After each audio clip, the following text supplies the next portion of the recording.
Bienvenue aux attachés de presse, votre émission hebdomadaire de politique sur les ondes de CFAC 88.3. On s'entretient avec notre collègue et ami Eden Bélanger qui va nous parler du dossier scandaleux, d'Hockey Canada, notamment avec les derniers scandales qui ont été émis sur la scène médiatique. On voulait avertir nos auditeurs auditrices à l'heure actuelle qu'on va discuter d'un sujet sensible, notamment sur les agressions sexuelles et sur les viols qui ont eu lieu dans le contexte qu'on va discuter.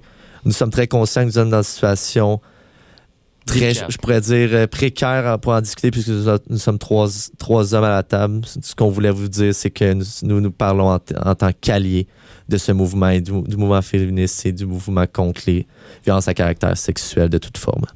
Sur ce, on voulait absolument vous avertir pour tout ça. Donc, Eden, un sujet très sensible et très scandaleux, en fait. Par où on commence, si je peux me permettre? Par où on commence? C'est un long dossier, tout ça. On va commencer par le commencement. Là. Ce qui est arrivé, dans le fond, c'est que le 27 mai 2022, un journaliste de TSN, là, il s'appelle Rick Westhead, qui est particulièrement en feu ce temps-ci, a dévoilé que Canada venait de conclure une entente à l'amiable avec une plaignante là, afin de régler une poursuite de 3,55 millions en dommages-intérêts. La poursuite avait été tentée contre Hockey Canada, la LCH, les Canadiennes de hockey, là, qui est un peu le hockey junior au Canada, et 8 joueurs de la formation nationale junior canadienne de 2018, 8 joueurs qui ne sont pas nommés, John Doe 1-8 comme on dit, pour un présumé viol collectif qui aurait eu lieu dans la nuit du 18 au 19 juin 2018, après un gala de la Fondation d'Hockey Canada qui honorait les gagnants du mondial junior de 2018, dont les joueurs impliqués. Ça, déjà là, les gens étaient surpris parce que personne avait connaissance de ces faits-là. Puis on a appris dans cette même recherche que au Canada avait été notifié des allégations, dès juin 2018. En fait, là, c'est le beau-père de la présumée victime là, qui, dans les jours, souvent, c'est pas le lendemain, avait déjà notifié au Canada des faits. Donc, elle avait elle-même contacté la police de London, au Canada, et mené une enquête interne en engageant une tierce partie, donc des avocats d'un cabinet de Toronto, pour faire une enquête interne à l'interne là-dessus. On a appris que l'enquête criminelle là, a pris fin en 2019 et l'enquête au Canada, elle a pris fin en 2020 parce que la victime présumée aurait refusé de s'entretenir avec les autorités ou avec les enquêteurs au Canada. Comme j'ai dit tantôt, en cette entente, les 8 joueurs n'ont pas été identifiés. Puis au Canada, vu qu'il y a eu un règlement dans l'affaire, avait d'abord refusé de le commenter parce que selon eux, dans le règlement, il y avait une clause stipulant qu'on n'allait pas recommander la situation. Mais là, les mondes étaient vraiment surpris. Il y a eu un dégoût général. C'est quoi ça? Voyons donc, ça n'a pas de bon sens. Mais après le dégoût, les gens ont remarqué qu'il y avait peut-être baleine sous gravier, comme on dit, ou anguille sous roche. Là. C'est que pourquoi le Canada s'est impliqué de ça à la base? Je veux dire, ce que les jeunes hommes, les 8 jeunes hommes font le soir, même si c'était après un événement au Canada n'est pas légalement lié à eux. Pourquoi eux, ils sentiraient le besoin de s'investir là-dedans comme ils l'ont fait en 2018? Là, je dis pas en 2022, là, ils étaient partis à la requête de la plaignante, mais en 2018, à l'origine, pourquoi ils ont voulu faire une enquête interne eux-mêmes et tout? Hockey Canada aurait pu gagner en allant de l'avant vers une enquête puis à pénaliser les joueurs en poussant ça. Exact. Ils ont décidé de rien faire pour... Pourquoi? Ils ont décidé plutôt que d'y aller d'une posture d'aide à la victime, de faire une enquête interne dans le but de cacher le tout. C'est dans ça qui est arrivé. Au Canada voulait protéger son image et celle des joueurs. Protège-t-elle réellement son image? Ben là, ça avait éclaté au bout du jour, mais l'objectif, c'était vraiment de régler cette affaire-là dans la confidentialité afin de cacher au public l'existence de cette histoire qui pourrait être assez mauvaise, la réputation du Canada, et le nom des joueurs impliqués pour ne pas entacher leur future carrière. Et c'est ça qui est le plus horrible dans tout ça, c'est qu'on a voulu protéger les joueurs plutôt que la victime. Des joueurs qui ont de manière très transparente, on pense à des joueurs qui sont dans la Ligue nationale. Je peux nommer des joueurs de cette équipe-là: Maxime Comtois, Victor Mété, Carter Hart, Carl McCarr aussi, qui a gagné le trophée Norris, qui sont tous dans cette équipe. Exact. Et qui, bref, la majorité ont nié ça de manière sur la scène de presse. Qui ont clamé leur innocence. Il y en avait avec des très bons alibis comme Victor Mété, je pense qu'il était même pas présent au gala. Ouais. Lui, on sait que c'est pas lui, mais ça reste qu'il y a cette espèce d'épée de Damoclès qui pend dessus tout le monde. Ça s'est retourné contre eux. Faut dire que il avait vraiment réussi à le cacher à l'origine, hein, parce que Pascal Saint-Onge, là, qui est la ministre fédérale des Sports, donc c'est le ministère qui finance au Canada, là, elle savait même pas cette histoire-là avant que Tom Rainey, qui était à l'époque chef de la direction du Canada, l'appelle dans les jours précédents la sortie de l'enquête pour lui dire attention, TSN va sortir une affaire sur un viol collectif présumé en 2018.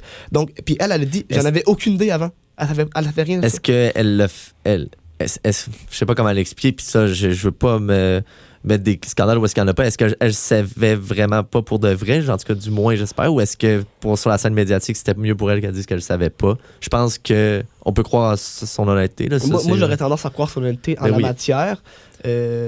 Voilà, parce que je suis une féministe quand même là, assez importante, donc je crois vraiment que j'ai son honnêteté.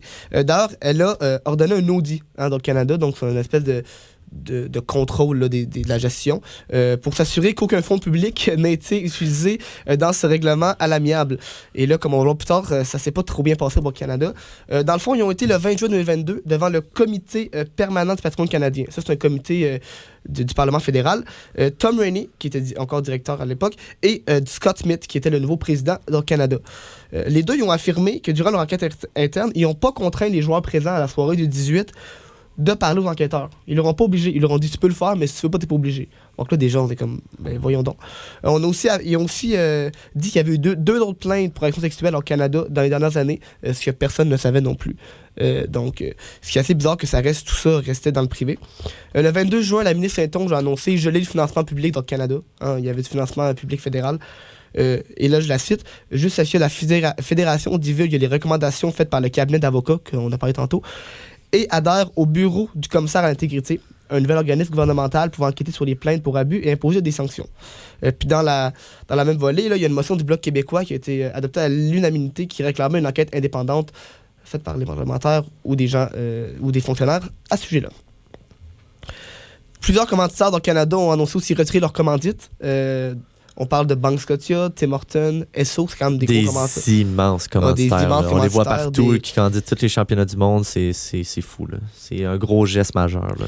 Donc, au Canada, là, est un peu dans le pétrin, comme on dit. Il y a des pétrins qui se sont eux-mêmes creusés.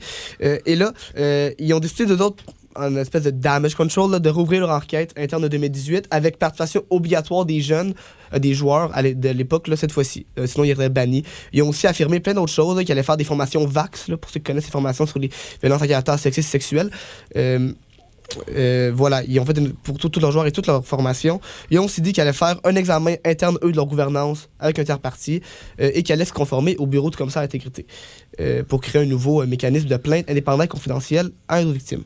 Mais vraiment, ce qui a fait en sorte que Hockey Canada se met encore plus dans le pétrin puis que c'est encore plus scandalisant, c'est le fameux fonds de réserve que Hockey Canada avait. Je sais pas si tu peux nous en parler. L'infameux fonds de réserve, là. Dans le fond, c'est ça. Après avoir fait ces espèces de promesses-là, l'affaire semble un peu close. Mais il y avait encore une fois anguille sous roche, là. Le 18 juillet, la presse canadienne dévoile qu'au Canada détenait depuis 1989 un fonds de réserve estimé à plus de 15 millions de dollars pour couvrir les frais des responsabilités pour lesquelles l'organisation n'était pas assurée par ses assureurs, donc si les assurances ne couvraient pas, dont la majorité des réclamations pour abus sexuels. Et là, ce qu'on comprend, en gros, là, c'est que l'argent des contribuables et surtout les frais d'inscription de hockey mineur, comme quand les gens inscrivent leur enfant au hockey mineur, des jeunes de 8 ans. Des jeunes de 8 ans ont été utilisés par, et des jeunes filles aussi des fois. Oui, des filles excusez-moi, pardon. Oui. Utilisés par Hockey Canada pour hacher le silence de potentielles victimes d'abus sexuels afin de sauver la face de l'organisation et des joueurs. Le dirigeant financier de l'organisation, Brian Kiro, a confirmé cette thèse lui-même, eux-mêmes, aucun scrupule, en affirmant que le fonds fait office d'auto-assurance, permettant à l'organisation d'éviter l'enquête qui va avoir avant une demande d'indemnisation et donc éviter les potentiels problèmes ou que ça gâche sa réputation.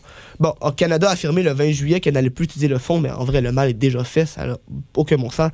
Tout le monde était outré, vraiment. Et ensuite, on s'est rendu compte qu'au Canada, a déboursé 7,6 millions de dollars de ce fonds-là dans le cadre de 9 règlements pour des affaires d'abus sexuels depuis 1989. Et c'est pas tout. Il y a aussi 12 autres cas d'agression sexuelle ou d'abus sexuels qui ont été déboursés cette fois-ci par les assureurs. Dans certains cas, c'était assuré, j'imagine. Là, je connais pas les technicalités de ça. Donc là, on est à 21 cas de cachés. Là. Ça commence à être beaucoup. Et là, en plus, la police de London a ordonné une révision interne de son enquête sur le potentiel viol collectif de 2018. Donc là, tout est reparti de plus belle. Mais là, il n'y a pas juste ça encore. Là, on pense que c'est terminé, mais là, il y a encore un autre piano qui tombe sur la tête d'Hockey Canada. Le fameux viol collectif qui a été filmé en 2003. Écoute, c'est atroce, c'est affreux.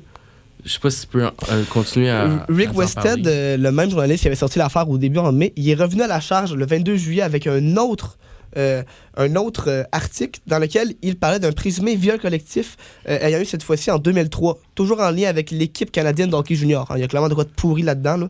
Là. Celui-ci impliquait environ une demi-douzaine de joueurs, donc c'est vraiment beaucoup de joueurs de l'équipe, qui ont, pour la très grande majorité, là, joué dans la NHL après. Et L'équipe de 2003, pour tout le monde, c'est une des équipes qui a marqué quand le Canada. C'était une grande équipe là, en termes de qualité de joueur. Ouais, là. effectivement. Jordan Tootoo était là aussi, mais il a clamé son innocence. Pierre-Alexandre Parenteau, aussi, ancien joueur des Canadiens aussi, qui était là, qui a clamé son innocence. Aussi en 2003, je me souviens plus qui y avait, mais je crois que c'est l'année de Marc-André Fleury. Oui. Marc-André Fleury dans les...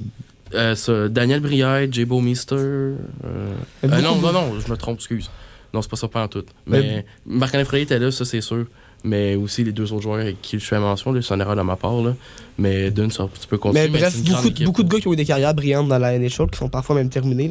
Là. Donc, ce viol collectif-là a été filmé et même décrit comme si c'était une game de hockey par un des jeunes violeurs présumés. Donc, oui, c'est vraiment horrible comme histoire.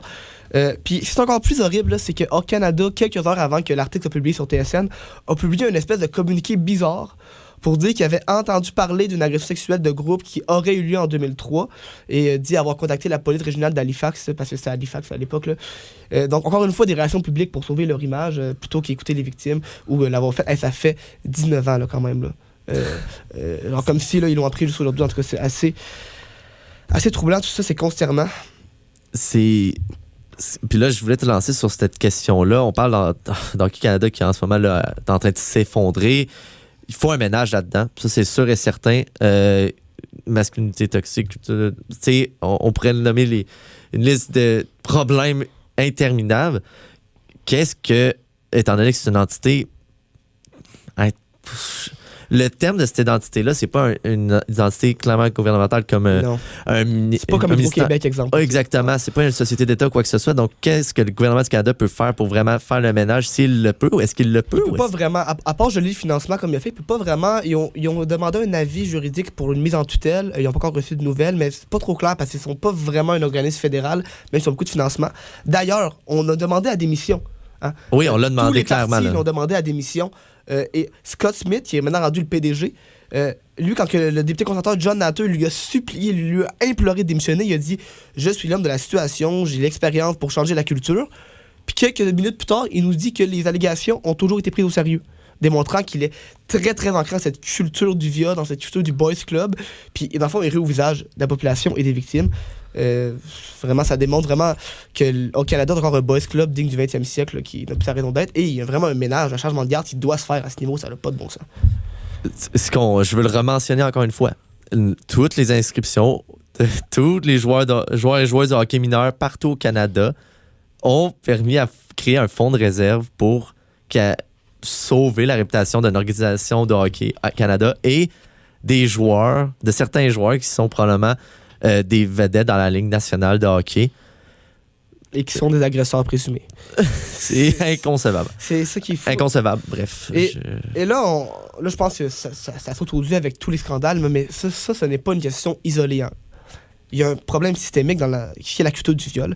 Et il y a une lettre envoyée là, par 28 universitaires canadiens à la ministre Saint-Onge le 26 juillet dernier, qui, elle, disait à la ministre, on vous l'a dit depuis un bout, il y a des importantes racines misogynes, il y a une masculinité toxique ambiante, il y a une culture du viol ambiante qui traverse le monde du hockey masculin canadien. On doit faire quelque chose. Ils disent dans cette lettre, les leaders et l'industrie du sport ont accepté que la violence sexuelle soit largement répandue. Ils disent qu'il y a une culture hautement sexualisée dans le monde du hockey mineur masculin et que cette culture, forgée par de nombreuses interactions, on peut parler dans la chambre, les voyages avec les entraîneurs et les amis, les événements sociaux, imposerait une certaine pression sociale sur les jeunes joueurs de hockey pour qu'ils se conforment à cette normalité, ce qui impose une culture du silence, et c'est pourquoi des histoires comme celle de 2003 sortent seulement 19 ans plus tard. Et ces gens-là nous ont dit dans leur lettre, ça fait des années qu'on vous aide à ce niveau-là, personne ne nous écoute et on voit les conséquences. Donc, il y a vraiment un changement à faire, à opérer systématiquement. Oui, donc, puis en terminant, je crois que ce serait peut-être important de rappeler, donc, pour les personnes qui ont été victimes d'agressions sexuelles, hommes ou femmes, vous pouvez toujours téléphoner en Estrie au CALAC. Donc, je vais le dire, le numéro de téléphone, c'est le 99-99. Donc, c'est vraiment important que les victimes aient voir ce genre d'organisme-là, puisque selon CALAC, il y a seulement 10% des agressions sexuelles qui sont déclarées à la police. Merci Marco pour ce message de sensibilisation. Merci Eden pour ton temps, pour ta chronique. Nous, on s'en va en courte pause et on revient ensuite avec notre entrevue avec Pierre-Olivier Saint-Arnaud. Soyez là.